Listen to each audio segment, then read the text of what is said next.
Welcome to the John Cast podcast with the abrupt intro ending. This is episode number 56 of the podcast. Pretty excited about this one. But first, I need you to go check out Ian's Pizza in Madison. They've got 3 locations. They've got the mac and cheese pizza. It's always a fan favorite. They've got the brisket and tots. They've got constant new slices coming in and out of Ian's Pizza. So you go check out Ian's Pizza. Like I said, 3 locations in Madison, also in Milwaukee. Me and Julio is a fine sponsor through the end of this month with this program. Me and Julio just had the podcast party with Dana Redke as the guest. We raised some money for Journey Mental Health Center, over $1,200. And you can go check out kind of like a highlight package from that event at johncastpodcast.com. It's on my YouTube as well. And also check out johncastpodcast.com. I've teamed up with Scotty T-shirts to bring you some Wisconsin sports themed T-shirts that you can try out. Oh, and one more thing. I'm giving away tickets to the American Family Insurance Championship in Madison, June 4th through the 12th at University Ridge. So one pair of tickets is at stake this week. It's a Twitter contest. So you can go to John Audius Radio on Twitter, or you can find the link at johncastpodcast.com and just link it to the Twitter and just retweet that for your chance at this week's pair of tickets to the AmFam Championship. They just announced the celebrity foursome last week with Jeter and Favre and Andy North and Julie Inkster. So that's going to be a fun event. Well, today's guest is entering his 4th season in the NFL after a career at Wisconsin that saw him block for one of the best ground attacks in the country. He's playing in his first season with Miami this upcoming year with the Dolphins. Yes, after signing with the Dolphins in the offseason. And his charity softball game, Battle for Wisconsin, with his opponent, Sam Decker, is this July at Warner Park in Madison. I'd like to welcome Alec Ingold to the John Cast podcast. What's going on, Alec? Hey, you started talking about Ian's Pizza. I almost had a flashback, man. That was like my introduction to Madison cuisine, was the mac and cheese pizza from Ian's. We'd go down his state wrestling tournament, and it was like we threw our bags down on the freaking the hotel bed. It was like a beeline who could get there fastest. Like it was a contest trying to get that slice of pizza, man. So I just had a huge blast of nostalgia when you were pitching that. That was a good time, man. Yeah. Thankful to be on here. Yeah, thanks for jumping on here. And you're right, Ian's Pizza, man. Just the mac and cheese, whatever. I always there's like a barbecue one too that I get. Oh man, there's just so many to choose from, and then you're always going through them. You're like, maybe this one this time. I don't know, but yeah, bringing back memories for Alex. So, what's your off season like? What's been going on with you? Shoot, we just finished up OTAs, man. Well, like today, I had an OTA, so we're about halfway through. I'd say we've had a little bit of a grinder, not going to lie. It's South Florida humidity is tough. It's not like Wisconsin, and it's not like Las Vegas. So I'm trying to get used to it. I kind of just wake up, I start sweating, we start working out, and you shower, and then you're kind of just it's 90 degrees and 100% humidity out here, and I'm going to have to get used to it because we're playing ball games in August, September, October down here in Miami. We're going to be running a lot, and we're going to need to be conditioned quite well, no doubt. You've had some pretty nice locations you've been able to spend your short NFL career at. Some warm spots, a little different than Wisconsin, hasn't it been? I mean, I spent the first 22 years of life in Wisconsin, so I feel like the last 4 have been, Oakland, Vegas, Miami. We're making up for lost time here in the sunshine. Yeah, that's for sure. So the ACL rehab, where are you at with that? Shoot, I mean, we're coming in like I think today, honestly, might be 6 months today, post-op. So, ideally have 2 more months left to go of this whole deal, so I can be ready to go for training camp. As soon as we get going and get rolling, I'll be ready to go. So right now I'm just out there running ladder drills, doing change of direction, sprinting, cutting, jumping. Like I'm moving now. I'm getting there. I'm starting to do football specific drills again. So, man, it's not too many bumps in the road. Very thankful for that, but it's been a grind. I'd say these last 6 months has been a test, to say the least. It seems nowadays if you're a professional athlete, obviously you're going to get injured, especially in the game of football, right? I think everybody gets injured, but it just seems like knee injuries are just even more commonplace. That could just be more exposure to them. I don't know what the statistics actually say, but my point of this being there's probably a lot of people you could lean on when dealing with something like this. Have you been able to do that? Yeah, I think a big one is Raheem Mostert, like in the running back room with us. So being able to talk to him, pick his brain. He's been in the league 8-9 years now, and undrafted cat out of Purdue. Obviously has had some breakout seasons, but he's had injuries in the past. We're both going through knee injuries right now that we're coming back from. So just leaning on him, getting that advice. I mean, you're in the league for 4 years, but you're still, a guy that's been there twice as long as you. You want to learn as much as you can and just be a sponge around guys like that. So I'd say that's the guy right now I'm leaning on the most, just in constant communication with. But yeah, you can go across the locker room, man, and just like knee, shoulder, hip. Guys have been through it. That's no doubt about that. Not necessarily leaning on someone because of an injury, but was there a player that when you got to Wisconsin, was there a position group of players, a coach or somebody that you kind of leaned on to say, hey, okay, now how do I do this college thing? Because it's going to be a little different from high school. Not necessarily, once again, the injury part, but just going to college football. Yeah, I think one of the craziest moments for me as, a freshman coming in was, we're in the linebacker room and there were some injuries and stuff like that. I'm sitting right next to Chris Orr, and I remember one conversation during camp. I'm trying to understand how to play defense. I was a quarterback in high school. I'm trying to learn defense now. And I was like, man, Chris, like, it would be nice to really like redshirt and like, figure this whole thing out for a year. You make some plays. And he said, bro, I'm trying to start like week 1. And as soon as he said that, I was like, okay, this man's like perspective, his mindset's a little different than mine. Like, I got to catch up. We're both freshmen. We're kind of buddy system. And that man's mindset, I mean, he was starting, by week 2 of his freshman year, and obviously had an amazing career. So that conversation right there, I don't know if it was if he remembers it or what, but that stuck with me forever. Like now, when you're an undrafted guy, I had to carry that mindset. Like, I'm going to make this team. I'm going to be a starter on this team. So, that man impacted me quite a bit. And it wasn't like an older guy. It was the guy right next to me coming in together. So it was pretty cool. I was going to say, have you not talked to him about this? Because that mindset, not only for Wisconsin, but like you said, in the NFL, heck, that mindset's going to be around the rest of your life. It was one of those conversations that impacts you and sticks with you forever. So I'm glad I could share it on the pod. But yeah, he knows, we were Bash Bros 50 and 51 as soon as we came into school together. So man, we had some good times, not going to lie. And I'm happy for him right now in the USFL. He's the leader of the defense. Surprised to nobody in the state of Wisconsin that he's doing his thing out there in the USFL and making plays. And it's like the best team in the USFL right now is his team, the Generals. So why did you choose to play football at Wisconsin? What was that? Why did you ultimately choose the Badgers? Why did I choose the Badgers, or why did I choose football? Because one of them was we'll start with the Badgers. Okay, I was gonna say, I think that's the childhood dream, right? And I had an offer to play quarterback at NIU, and you kind of go through this process of, okay, do I live this childhood dream of being a quarterback in play Division I, or do I go to the biggest school that offered me and see if I'm going to be good enough to make it to the league one day? So having to make that decision at 18 years old is tough, because you just want to play ball, play quarterback. But it was one of the best decisions of my life. I was going into it 100% ready to sit on the bench for 4 years, and that redshirt senior year be that 1 year of that one opportunity. I said, as long as I get the opportunity, I'll be ready for it, and I'll make the most of it. And it lasted about 4 or 5 months while I was on campus, and then there were some injuries at running back. I switched over there, and that was the opportunity, and I was ready for it. So that was a crazy decision, a crazy sacrifice to just kind of put your pride to the side and be like, I just want to be a football player. I want to live out this dream, and I'm going to do whatever it takes to get on a football field. Yeah, whatever it takes, because like you said, you could have played quarterback then at another school. And so what was that transition like for you to go from quarterback to linebacker and ultimately at fullback? Because did you have to get used to the contact being a quarterback? Yeah, I mean, I tried to use every wrestling lesson that I ever had in high school and translate it to the football field. I was never afraid of contact as a quarterback, but I was definitely taught to like run out of bounds every once in a while so we could just throw the ball the next play. So getting used to that combat type of sport, I think it was big trying to transition into that physicality, especially Big Ten football, especially Wisconsin. Yeah. How much weight did you have to put on? Oh, I put on so much weight, dude. Like Ian's Pizza was like freaking my freshman year. I put on like 30 pounds as soon as I showed up. Wow. Like immediately. Like I did the freshman 15 in like 2 weeks. Just lifting weights for the first time, nutrition for the first time. And then, I went from like 215 to 230 to 240, like that. Wow. And what are you at right now? I'm back down to 230.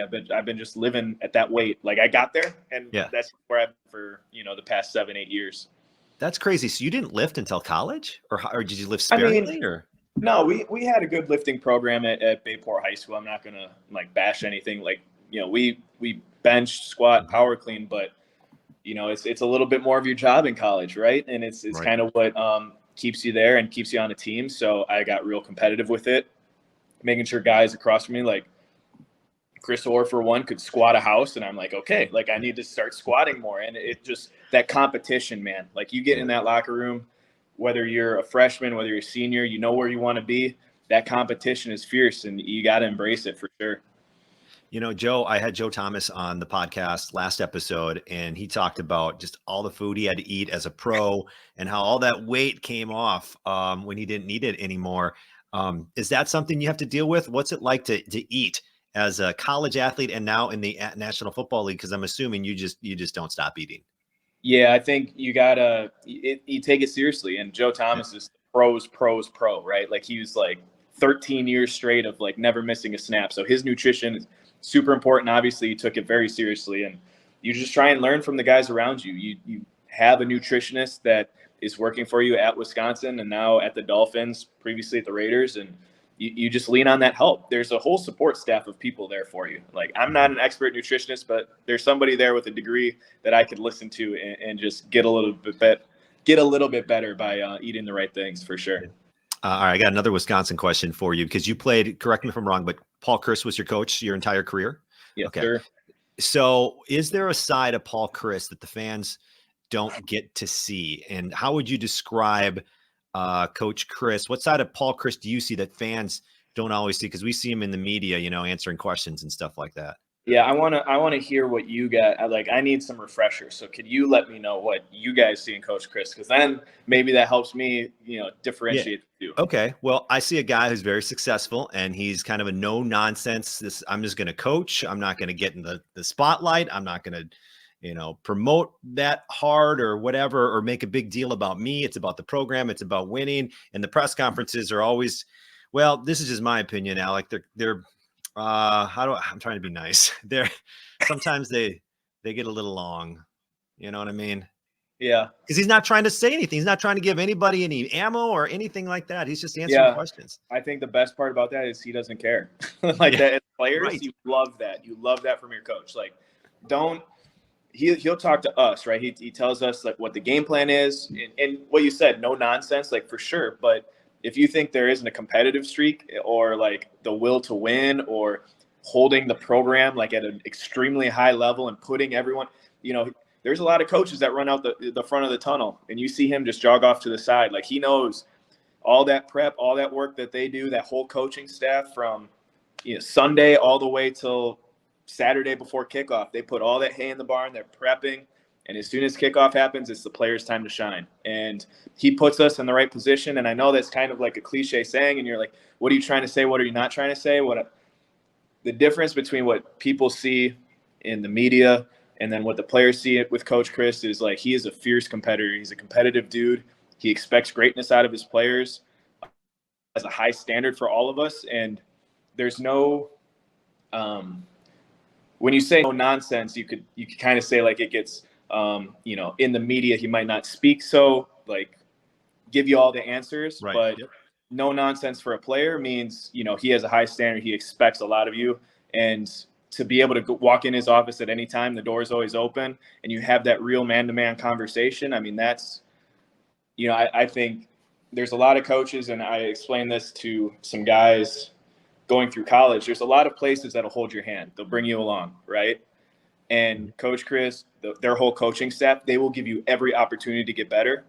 But until you internalize that decision, until you decide for yourself, like, I want to be great, I'm going to do this the right way, that's what makes Wisconsin so great. They show you the way. They show you how to be great. There's blueprints everywhere, but you got to decide to walk through it. No one's going to hold your hand through that process. And that's why you see guys transition to the league. I mean, you see JT and TJ Watt, they're offensive defense player of the year candidates. And it's like, they learned the blueprint. They decided for themselves, and you learned all of that at Wisconsin. You learned how to be a pro there. Pretty interesting. And now college sports in general, I'd love to get your thoughts real quick on name, image, likeness, because I saw the SEC media days, had a little back and forth with a couple of coaches there, but I mean, this NIL is changing things. How do you see it? I'm a huge proponent of guys getting paid. I think that they bring a lot of value to the organization, to the city of Madison, to the fan bases. And if you can make a buck or two because of all the hard work you've put in high school and the sacrifices you made, like, go for it. And I think Wisconsin's going to be in a great situation with the NIL because you recruit players that have a certain standard, and they're going to prioritize on field before off field, right?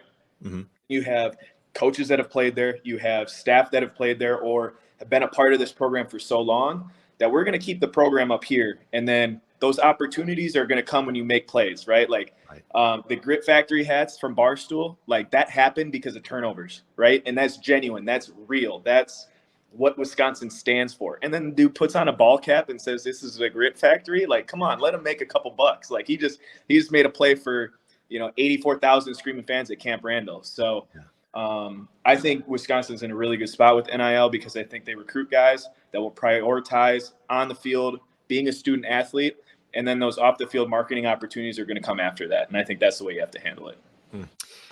So who was your favorite player growing up in the state of Wisconsin? Did you have a certain athlete that you looked up to, whether it's on the football field or another field? Wisconsin specifically, I think John Clay was like the dude when I was like starting my fandom of Wisconsin. But the people that, brought me love of the game was definitely Brett Favre first and foremost. Seeing how much fun that man had on a football field, like tackling his teammates and like running down, just gunslinger, like, come on now. Like that's as good as it gets. And I feel like that people in Wisconsin, in the state of Wisconsin, we've been extremely blessed with the football play the past few decades now. So it's been fun to see. Have you, I'm correct. Forgive me if I don't know this, but have you played the Packers in your football career? Yep. So I played in my rookie year, and then I'll play them this upcoming year as well. Okay. What was that like facing a team that you kind of grew up with Brett Favre on, and you had to play against that team? Dude, it was cool. It was hallmark moment. It was really cool for the family and friends, right? Like sure. I swear half the stadium that day was from Howard Swamico, but it was cool for everything. And I was so locked in on my assignment, what I have to do. I'm a rookie at that time. Yeah. I'm not trying to let down my teammates. I'm studying extra. So I put quite a bit into that game plan for sure. Just a little extra elbow grease and to make sure I could do my job. But looking back on it, you see how special that was for the community there. And it was a fun time, except we lost by like 20. So did my job good enough. Aside from that, now you were an undrafted rookie free agent in the National Football League. And I thought I was watching a feature about you. Did you want to get into tech sales like as the draft? Can you explain what's going on there? You went to like a job fair. What's the timeline? Can you set that up for me? And then did I want to get into Texas? No, I didn't want to get into Texas. Want to? Okay. My parents gave me a little sit down conversation after my junior year didn't go as planned. Didn't do very well playing ball. Went through some things, and coming back, into that senior year, that summer before, it was like, dude, if this doesn't work out, if you don't have a great senior year, you're gonna have to get a job. And that's not like a bad thing, but I just had to go to a job fair and kind of take that. I tried to prepare and use all of those tools that we learn as student athletes, and use all of those support staff and people there in the Fetzer Center and do the best I could. And you go to a job fair, you see Oracle software, and you see a line down I had no idea what Oracle was. And it was like, probably should have known that one. So I Google it quick. I sign up, I crush a couple interviews, and they're like, here's a job. And I said, can we just hold on to that for a second? Like, I need to go play professional football, see if I can make this team, right? Like, so I did that before my senior year. I accepted the job offer. I played my whole senior year out. I went from, on no one's radar to, combine invite, Senior Bowl invite, the whole 9 yards. And you end up going undrafted, and they're like, all right, Alec, like, you didn't get drafted. What's the deal? I was like, can we just hold on to this offer for 2 months? I got to go to training camp, see if I get a job. And then, my running back coach called me in, told me I got the job. I'd be starting week 1 against Von Miller and the Broncos on Monday Night Football. And my next call was to my parents, and the call after that was to Oracle. I said, I don't need this job anymore. I appreciate it. We'll see y'all later. Is the job still on hold, or did they just say we're done with you? Yeah, no, they were like, we're not holding this forever, brother. So I'm done with that one for sure. I need to know what you said in that interview, because this is what I imagine. In a line, this looks like a company. You know, you Google, you search, you're like, okay, now I have some info, and then you crush an interview and get a job offer. Like, how did you do that? So I kind of skipped a couple steps here. Oh, okay.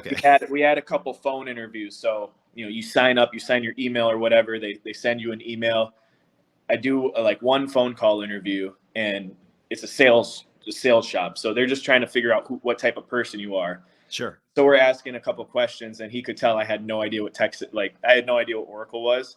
He's like, so I'm just gonna, I really like you, but like, let's just maybe research Oracle a little bit more, like figure out what industry you're actually getting into. Let's do another phone interview in like a week or 2. So second phone interview, he's like, okay, here we go. You're on the right page. Let's do an in-person interview, a couple weeks from there. Walk into the in-person interview, all suited up, like tie on and everything. Crush it. They're like, listen, you got the job. Celebrate. We'll send you an email soon. I'm bumping home off right down University on my Nissan Pathfinder, just rocking out, just like, let's go. And eventually I was able to email back and say, no thanks. We're gonna play some ball. Wow, that's crazy. And you're going to be a fullback. A fullback. What is the position of fullback in the NFL? Where is it at right now? Because not everybody uses a fullback as exclusively as other teams do. And I know in Miami, they need a fullback for their offense. Yeah, I think it's coming back into style. Okay. I think, Kyle Juszczyk, number one, is the dude that's keeping this thing alive. Him and Pat Ricard, they've been, Pro Bowlers the past few years in a row now. Juice has been like 6 straight. You got CJ Ham, Derek Watt, KB. There's a number of guys that are playing really good fullback football right now. Yeah. And defenses are trying to get fast. They're trying to circle a defense. They're trying to have linebackers that can run sideline to sideline, 4-4, cover a tight end up the seam. Those guys, how are they going to do when that third linebacker comes in to play against 21, 22, 32 personnel, right? When you get really heavy. So being able to kind of exploit those different areas, I think that's what makes the fullback special, unique. It's a little bit of a, how do I put it? Like, it's like a little bit of a change up, right? Like, it's not your main bread and butter all the time, but teams that can run outside zone, Mike McDaniel, the Kyle Shanahan tree, like we're going to run the ball. So it's exciting to be a part of an organization and a team that wants to run the ball like this. Yeah, and Wisconsin kind of helped prepare you. You mentioned another Watt name in there with Derek Watt, but Wisconsin kind of, with their philosophy of running the football and this great stable of running backs, did that help at all? It helped. The running back, the RBU, the standard of Wisconsin, extremely high. You learn just in general how to be a pro. But those spring practices, when I had to, TJ Watt and I he was switching from tight end to linebacker. I was switching from linebacker to fullback. We had a spring football, and he ran me over a number of times. And Vince Beagle would go up and under against me. Joe Schobert, like I got to block Zach Bond, a number of All-American linebackers, and we developed quite a bit. TJ Edwards, another one. Ryan Connolly, Jack Sitchie, Chris Orr. I can go down the list, right? And that's the competitiveness you get with Wisconsin. And I remember those spring practices, hand in the ground, just dripping sweat. And you're like, I know somebody else is tired. So we're both tired. We're both going to get better through this. And, that mindset, that development, that iron sharpens iron, no avoiding competition type of deal, that hardens you for the NFL for sure. And that's what you need. That you need something like that to be able to survive in the NFL and to be able to do right over and over and over again. Have you thrown a pass yet in the league? I was very close. Not going to get into the details of it, but Josh Jacobs beat me out on a little pit deal, so we had to scratch that for me. I think anytime I'm in the backfield by myself, someone's going to know what's up, like something's different. But yeah, no, I was a little upset about that one for sure. You think it's going to happen? It's going to happen. You're going to throw a touchdown, right? I mean, eventually. Yeah, I think it's coming. It's coming. I don't know when it's coming, but it'll come. It'll come. For sure. I noticed one thing during the pandemic that you did that was kind of cool. Mindset Mondays. Are you still doing Mindset Mondays? And can you tell me about that and why you decided to do that on social media? I kind of fell off with the Mindset Mondays. I don't know, just consistency on social media is huge, right? You gotta be consistent with it. And with my injury, with my little setback right now, I'm putting a lot of energy, a lot of effort in football, right? And Mindset Monday was definitely something where we're in the pandemic. There's a lot of athletes that are losing out on opportunities, losing out on senior years. And I just really thought of the idea, like, what would I tell my senior year self if I was going through this? And some people decided to like it. Whether they could take that advice if they were, entrepreneurs, or if they're just working their jobs and trying to get through things, or they were an athlete. I think a lot of people hit home on just trying to do right, trying to be consistent, all those character traits that you just kind of develop, right? And so I just wanted to kind of create, a little video series. It was like a minute every Monday, and it was pretty cool to see the feedback of, just people trying to do good, trying to do right, trying to be better than they were yesterday. And, there's no secret to success. It's just hard work, consistency, writing down a goal and chasing it, right? And I think those messages, as simple as they might sound, having a Monday reminder, like when you're feeling tough and it's like you got to have that extra cup of coffee, maybe we can watch a Mindset Monday video on top of it. Okay, here's my idea for you then.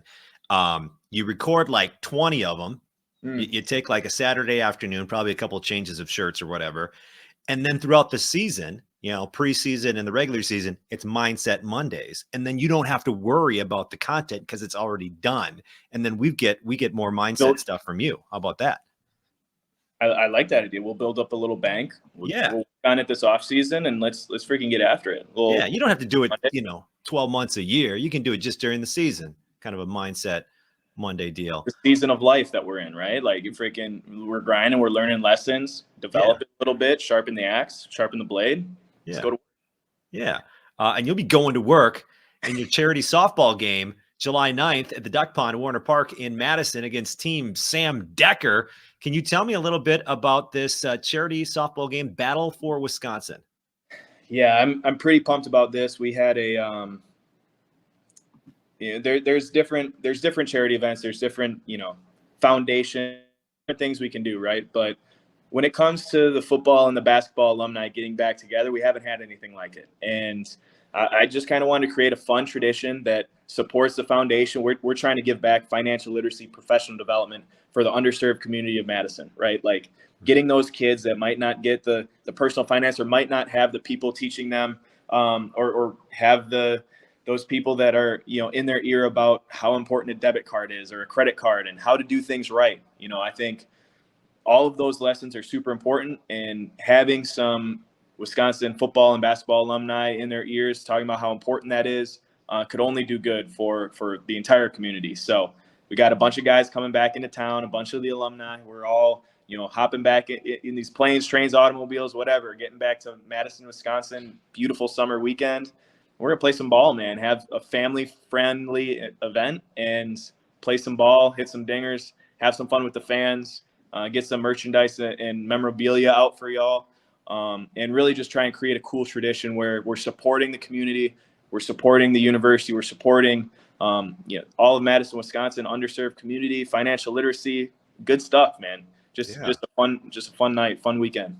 That's what it is. It's fun. It's a fun weekend, the charity softball game. And you can go to battle4wisconsin.com if you're watching on Spotify or on YouTube. I've brought up the website already. Gates open at 5:30 on July 9th, home run derby at 6:30, first pitch at 7:30. So, I mean, are you been practicing? What kind of a softball player are you? Going to win this home run derby or what? I'm going to do my best. That is for sure. I'm going to be fully cleared for softball activities by July. So okay, good. We're gonna send it, man. I'm really excited about it. I think we got a couple aces in our hole on our team. We got a couple guys batting cleanup that may or may not have had some college offers playing ball. So I think we're gonna have a good time. I think we're gonna have a lot of good baseball being played. Softball. That weekend. When do the full rosters get announced? Because we know it's Team Ingold versus Team Decker. We're still working on it. We're trying to craft it as best we can, balance it, right? You want to get the guys from those Rose Bowl teams. You want to get the guys from the OG Rose Bowl teams. You want to get the young guys in the league right now. So we're just kind of trying to diversify our team portfolio, so to speak. And we'll get it out here pretty soon. Super excited about the guys that have already committed, already signed that little contract. So we're going to be rocking and rolling soon. Sam Decker, is he a legitimate baseball player? I know he loves the game of baseball. What kind of I think that's half the battle. If you love the game of baseball, you're automatically 70% good at baseball. I think that's the rule. Yes. So I think he's good. I think I'm a little worried about the amount of athleticism on that basketball team. But the one thing is it's an equal playing ground. None of us are probably, really good at softball. So hopefully that benefits everybody. How'd that friendship with Sam develop? Obviously at Wisconsin, but how did you guys first meet? Well, he works with, the agency that is setting the whole thing up. So really just got introduced to him through that. And you see his foundation, everything he's doing up in Manitowoc, Northeast Wisconsin guy, very active on social media and Twitter, and just had, his baby, and he's celebrating all of that. So it's cool to kind of see, people from Northeast Wisconsin go to Madison, go out and play and win championships in professional basketball, and just do the right thing over and over again. I said that earlier, and I think that's what Sam does. So I'm a big fan, big friend, and excited to see if we can beat the basketball team in a little softball. Battle for Wisconsin, battle the number 4 Wisconsin.com. If you want to get your tickets, that's in July 9th. Sounds like fun. Sounds like a really fun time. And you'll be raising money for for your foundation. So that's going to be fantastic. Well, hopefully this year you get to throw a touchdown, or I don't know why I'm all about that. Just because you were a quarterback, I feel like you probably want that. What? Just score however you can, I guess. But we'll be watching you with the Miami Dolphins this season, Alec, and I can't wait for it. Thank you for the time too, joining the podcast. Awesome. Thanks for having me. I appreciate it. Go eat some Ian's pizza, man, that barbecue stuff, whatever it is. And, man, it is a pleasure. Really excited to see people out for this Battle for Wisconsin game. Really excited to score a touchdown by any means that run, catch, pass, whatever it has to be. We'll get in the end zone out in South Florida. Awesome. Alec, could you hold on for just a second while I wrap the podcast up? Cool. No doubt. All right. There we go. Alec Ingold. That's going to be awesome. Battle the number 4 Wisconsin.com for tickets on July 9th at the Duck Pond. We talked about Ian's Pizza a bunch. Oh, wrong side. There it is. Brought to you by Ian's Pizza with 3 locations in Madison, also Milwaukee, Seattle, and Denver. And you can go check out the classic mac and cheese pizza or whatever floats your boat with Ian's. And we're working on our next promotion, so we'll let you know what that is. Thank you to me and Julio. That's also in Madison. Go try their margaritas Tuesday and Thursdays, $4 margaritas, wine Wednesdays on Wednesday. And go check out the recap video after the podcast party at me and Julio when I had Dana Redkey on the show. JohnCastPodcast.com. That's the place to go pick up a t-shirt, Wisconsin sports themed, or you can always go find the latest contests, giveaways, promotions I'm doing. Just sign up for my newsletter. I'm not going to spam you. It's all good. Just get there at johncastpodcast.com and sign up. Rate, review. I hate going through all this stuff. Rate, review on Apple, on Spotify, wherever you consume your podcast. That would help. Subscribe, YouTube. Just type in my name. You're going to find all this different social media stuff. And thank you for supporting this podcast. Thanks to today's guest, Alec Ingold.